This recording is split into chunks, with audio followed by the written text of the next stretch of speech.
stations, right? And most of you said you've done 461. You put stations in your 15, right? Real quickly, how many people are familiar with MATLAB or have opened MATLAB? Half of us. Okay, so I'll just talk 1 minute about MATLAB. It's a programming language with a user environment, which you have to have a license to use it. So here at George Mason, you have it for free, but if you want to buy it for your home use or work at a company that has it, it has to be bought and it's very expensive.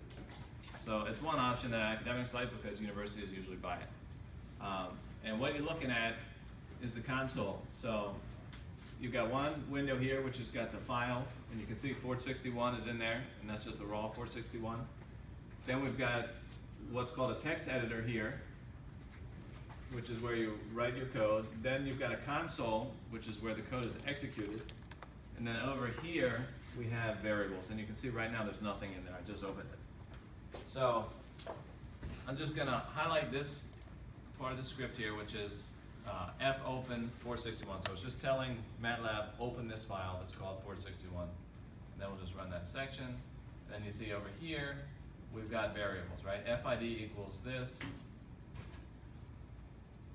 Okay. You have to change the TS and the M. Have to change the what? The TS for the time step and then the number of stations you have in your 461. Oh yeah. See, this is one reason why I don't particularly like it. I don't know what the time step is. But you can double click on your 461, it'll have it on top. How's that, huh? Okay, so here's what the 461 looks like. So time step is 900 right here, and number of time steps is 864. Okay, so what she said was we come down here where we say time step, we'll call that 900, and then we'll call NP, what did I say it was? 864. 864. Okay, so then let's just run the whole thing. And what didn't it like? 127. What should I know here, guys? Anything? Go back to the 461. Is your 461 complete? Is it not complete? Like, go to the top of your last thing and make sure that it's 75150. 75150. So this is part of the game, right? What we're doing with MATLAB or any code is opening these files and figuring out what's wrong. We're trying to just simply plot this one, right? But this is what the game ends up being a lot of times. Oh, it didn't work. Why? You open the file, you look through the file, you see what's going on. So these are 19 recording stations. This indicates nothing. It didn't get, wasn't wet at that time. And so this is my last time step. So theoretically, 777,600 divided by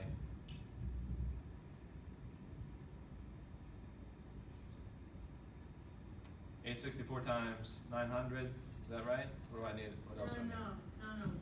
Just do divided by 60 times 60 times 24. Yeah. See how many days? Is that 9 days? 9 days. And open the 15 and see if you ran for 9 days.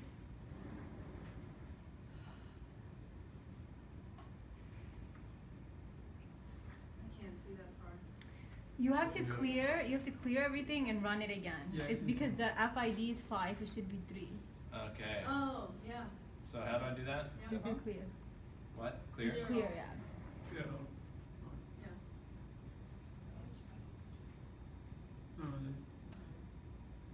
Okay. Now let's try it again.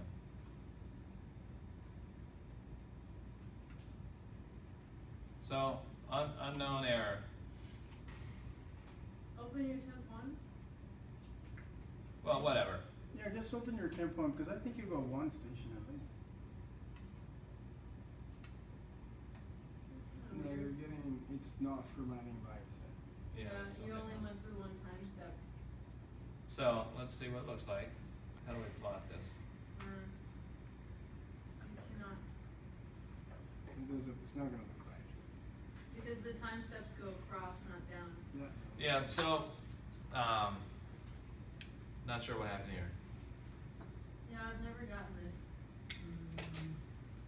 But anyway, we have another way of doing it. So this is a run that we have.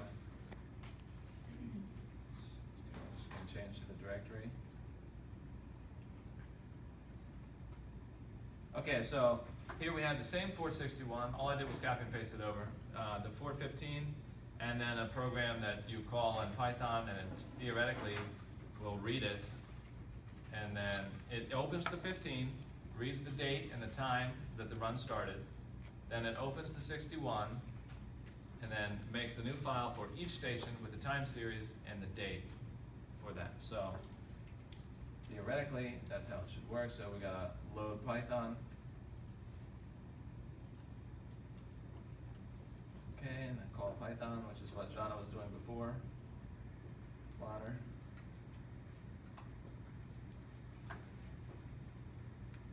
There we go. Nice. So it will read every station, write a text file, and then plot it. So this is that same directory, and now it should be full of stuff, okay? And how do I sort this by type? So, so it does it per station? Yep, it does it for Oh, every okay. station. And like if your 61 did not complete, like if your run crashed really close to the end or something, It will will it s- care? Nope, it shouldn't. Let's see. So I wrote it a couple weeks ago, and it's not, you know, I don't do a lot of ADCIRC stuff, so obviously I haven't tested too much. But the point is,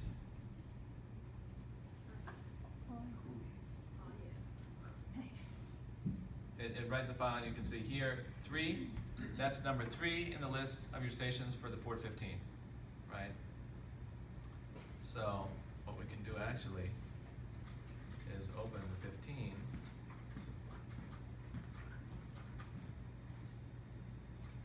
Forward 61. Let's see what we have here. So this is the 15. Here's my recording stations. So number 1 is the Chesapeake Bay Bridge Tunnel. Number 3 is Louisetta. So what the program does is it reads the number and then finds the time series, writes it to a text file, and then plots it out. So you can quickly go, that's Money Point. 6, that's Sewell's Point. Okay.